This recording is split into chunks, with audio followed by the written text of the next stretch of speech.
It's always been about the adventure. Starting a brand from a love of the sea, born out of the need of a better product with a strong sustainable design agenda, was always going to be an exciting journey.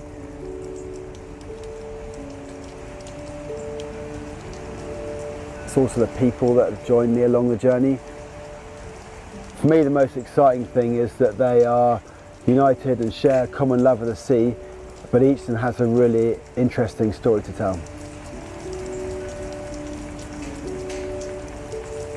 I'm Matt Smith, born in St Ives in Cornwall. My dad was working in the restaurant, and about 30 metres away was a breaking waves, and kind of ran down when I was about 8 years old.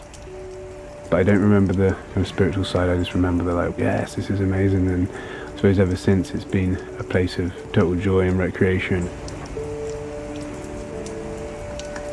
To get together a team of people that we feel that represents the products that we make and that have a shared vision and a common ground, it wasn't difficult at all.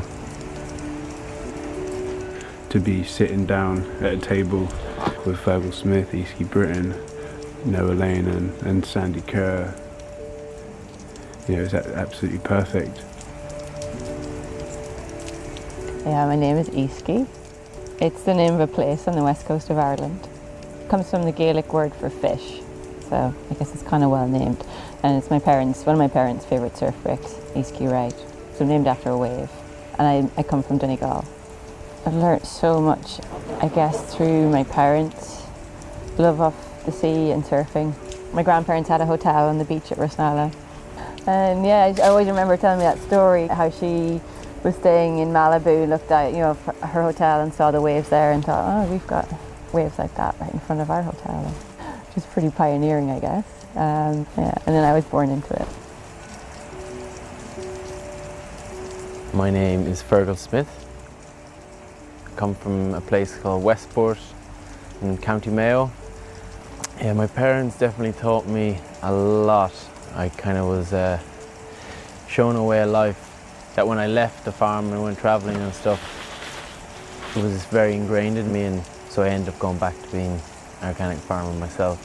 You know, they worked really hard and they were their own bosses, doing something they really believed in and were passionate about, growing food for people in their community, and didn't have much or anything, but we were really happy. I always felt like we had enough, so I really liked that teaching of being happy with what you have. They're things that, yeah, are a lot to what I stand by now.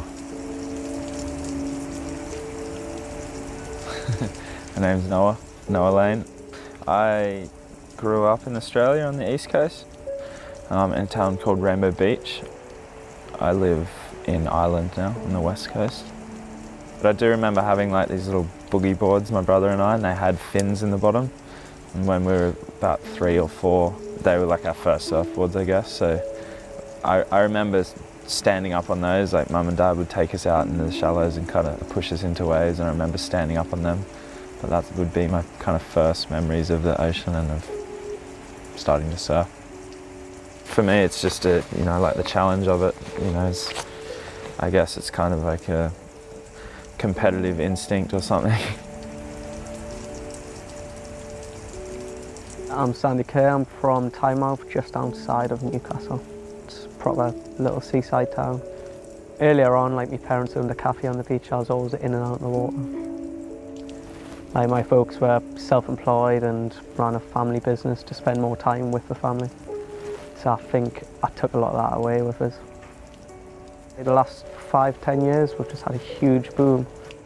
I just totally want to be around it all. Like, I don't want to miss one of our great swells on some of our reefs that we've got up there. So yeah, just keep on doing what I'm doing and hopefully painting the northeast in a nice light.